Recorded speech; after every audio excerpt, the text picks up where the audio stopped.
இந்திய தேசத்தின் பெருந்தலைவர், கரும வீரர் என்று போற்றப்பட்ட உத்தம தலைவர் திரு காமராஜர் ஆவார்.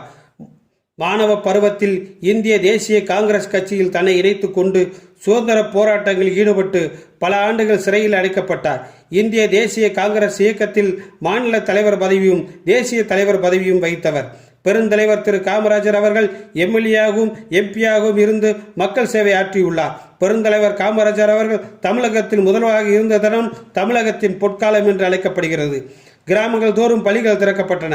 குழந்தைகளுக்கு சத்துணவு, சீருடை, புத்தகம் இலவசமாக அளிக்கப்பட்டது. உயர்கல்வி நிறுவனங்களை நிறுவி பொறியியல், சட்டம், மருத்துவம், விவசாயம், கால்நடை என்று பல உயர் கல்லூரிகளில் நிறுவினார். கல்வி கண் திறந்த திரு காமராஜர் என்று அழைக்கப்பட்டார். தென் மாவட்டங்களில் கல்வி வளர்ச்சியில் நாடார் சமுதாயம் முக்கிய பங்கு வகிக்கிறது. மழை காலங்களில் வீணாகும் தண்ணீர் கடலில் கலக்காதவாறு அணைகள் பல கட்டி விவசாய துறையில் பசுமை புரட்சி செய்தார்.